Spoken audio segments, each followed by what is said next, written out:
রান্নার মাধ্যমে ফুটে ওঠে আমাদের ঐতিহ্য, আমাদের সংস্কৃতি। প্রিয় দর্শক, আপনাদের সবাইকে স্বাগত জানিয়ে শুরু করছি RFL Gas Stove প্রেজেন্টস রান্নাই ঐতিহ্য। আপনাদের সাথে আছে আমি রুহানি সালসাবিল লাবণ্য। পুরো রমজান মাস জুড়ে চেষ্টা করছি আপনাদের সামনে বাংলাদেশের ঐতিহ্যবাহী রান্নার রেসিপিগুলো তুলে ধরতে, আর আমাদের সঙ্গে তাই থাকেন বাংলাদেশের স্বনামধন্য সব রন্ধনশিল্পীরা। আজও এর ব্যতিক্রম নয়, আমাদের সঙ্গে আছেন বাংলাদেশের স্বনামধন্য রন্ধনশিল্পী মেহেরুন আক্তার মেরি। কেমন আছেন আপু? আপু আমি ভালো আছি, আপনি কেমন আছেন? জি, আমি ভালো আছি। যেহেতু আপনি একজন রন্ধনশিল্পী, তাই ঐতিহ্যকে ধারণ করার অনেকখানি দায়িত্ব আপনার কাঁধে বর্তায়। আজকে আমাদেরকে ঐতিহ্যবাহী কোন রান্না দেখাবেন? সর্ষে নারিকেল দুধ ইলিশ।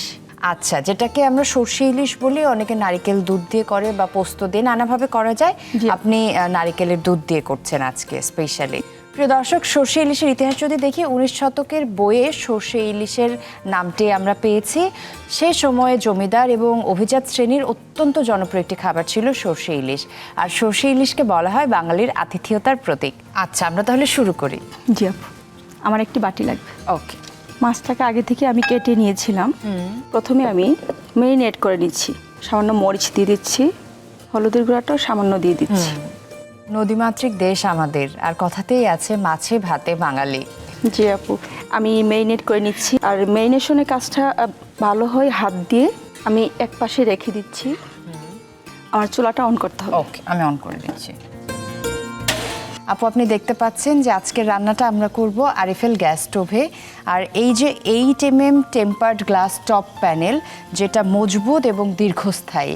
আর আপনি দেখতে পাচ্ছেন গ্লাসের হওয়ার কারণে এটা রান্নার পরে ক্লিন করাও খুব ইজি। 50,000 বার অটো ইগনিশন দেয়, একেবারে হ্যাসেল ফ্রি রান্না। জি আপু। আচ্ছা, আমাদের প্যানটা প্রথমে আমি দিয়ে দিচ্ছি মাস্টার অয়েলটা। বাঙালি এবং সরিষার তেল অসাধারণ এক সমন্বয়। পেঁয়াজ বেরেস্তাটা আমি দিয়ে দিচ্ছি। আমি শুরুতে বলছিলাম যে সর্ষে ইলিশের সঠিক ইতিহাসটা পাওয়া যায় না, কিন্তু ওই যে 19 শতকের বইয়ে সর্ষে ইলিশের নাম পাওয়া গেছে। আমি সরিষা বাটাটা দিয়ে দিচ্ছি, সামান্য পানি দিয়ে দিচ্ছি। আচ্ছা, সরিষাটা আগে থেকে পরিষ্কার করে ধুয়ে আমি কিছু সময়ের জন্য ভিজিয়ে রেখেছিলাম। আর ব্লেন্ডারে আমি 2টা কাঁচামরিচ আর সামান্য লবণ দিয়ে ব্লেন্ড করে নিয়েছি, যেন তিতো না লাগে। এই পর্যায়ে আমি হলুদের গুঁড়াটা দিয়ে দিচ্ছি। ওকে, 16 আনা বাঙালি আনা যাকে বলে। জি আপু, আর অনেক পুষ্টিগুণে ভরপুর ইলিশ মাছ। এই পর্যায়ে আমি টক দইটা দিয়ে দিচ্ছি। নারিকেল দুধটা করে রেখেছিলাম। বরিশালের মানুষ নারিকেল অনেক বেশি পছন্দ করেন, সব খাবারই নারিকেল। নারকেল দুধের নিজস্বই স্বাদ, আলাদাই স্বাদ, মানে ভিন্ন মাত্রা আনে খাবারে। লবণটা হচ্ছে টেস্ট অনুযায়ী। আমি সামান্য লেমন জুস দিচ্ছি। ফিশ রান্না করলে লেমন জুসটা দিলে অনেক বেশি ভালো লাগে। মশলাটা কষানো হয়ে গেছে। এই পর্যায়ে আমি মাছটা দিয়ে দিচ্ছি। ওকে, মশলাটা ভালো করে কষানো হয়ে গেলে ওই পর্যায়ে আমাকে ইলিশ মাছটা দিয়ে দিতে হবে। আচ্ছা। আর যেহেতু ইলিশ মাছ অনেক বেশি সফট থাকে, আমাকে অনেক বেশি নাড়াচাড়া করা যাবে না। সাবধানে একটু আলতুভাবে উল্টিয়ে দিতে হবে।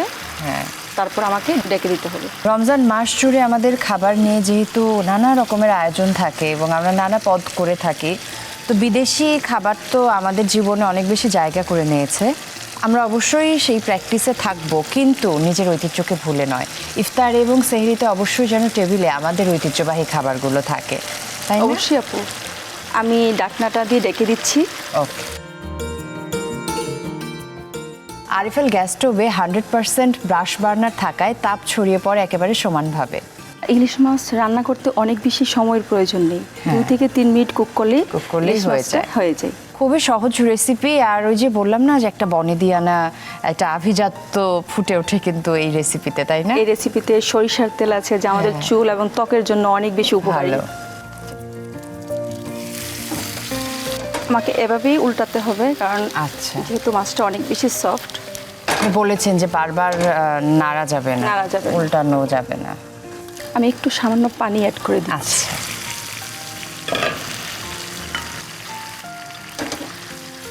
খুবই সহজ রেসিপি যা ধারণ করছে আমাদের ঐতিহ্য।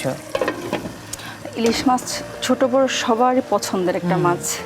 আর সারাদিন রোজা রাখার পরে এরকম পুষ্টিগুণে ভরপুর একটি মাছ খাওয়ার পরে তো বাঙালির পাতে গরম ভাতে সর্ষে ইলিশ, এর থেকে দারুণ সমন্বয় আর হতেই পারে না। অনেক সুন্দর একটি অ্যারোমা ছড়িয়ে গেছে।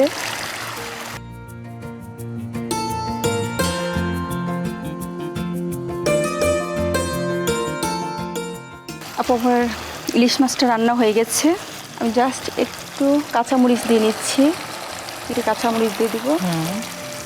সরিষার তেল, সরিষা বাটা, কাঁচা মরিচ, বাঙালির যা পছন্দ সব কিছুই আছে এখানে। আমি সামান্য ধনিয়া পাতা দিয়ে দিচ্ছি, জাস্ট এটা গার্নিশিংয়ের জন্য। আচ্ছা, সুন্দর ফ্লেভারও আসবে। খুব তাড়াতাড়ি হয়ে গেল না? জি আপু, রান্নাটা শেষ হয়ে গেছে। আমার একটি ওকে সার্ভিং ডিশ লাগবে আপু। চুলাটা অফ করে দিচ্ছি। ওকে।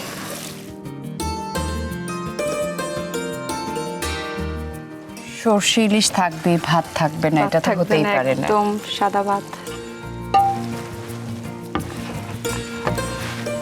খাবারটা যদি সুন্দর করে আমরা পরিবেশন না করি তাহলে খেতে ভালো লাগে না। একটু অনিয়ন দিয়েছি। যেটা বলছিলেন যে পরিবেশন ভালো না হলে খেতে ভালো লাগে না।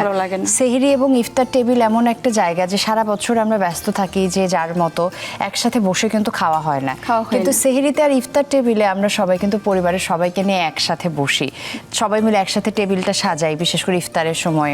সেই সময়টাতে ঐতিহ্যবাহী খাবারগুলোকে যেন আমরা কোনোভাবেই ভুলে না যাই, আমাদের ঐতিহ্যকে ধারণ করার দায়িত্ব কিন্তু আমাদেরই।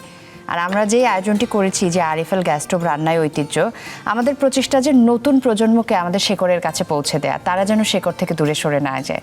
আর যেহেতু এটা মাস্টার অয়েল দিয়ে রান্না করেছি আমি, অনেক বেশি উপকারী শরীরের জন্য।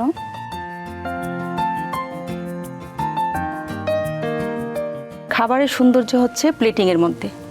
আমি সিম্পল একটা ডেকোরেশন করে ফেলেছি আপু।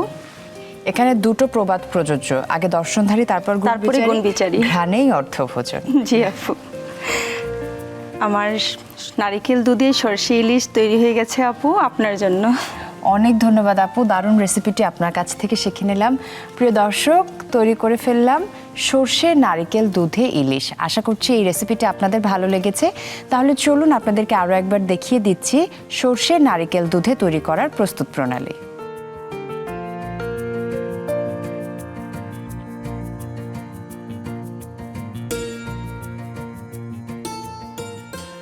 আপু থ্যাংক ইউ সো মাচ, খুব ভালো লাগলো আপনাকে পেয়ে।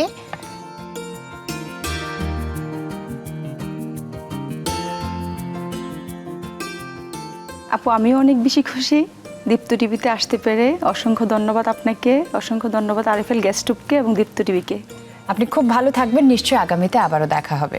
জি।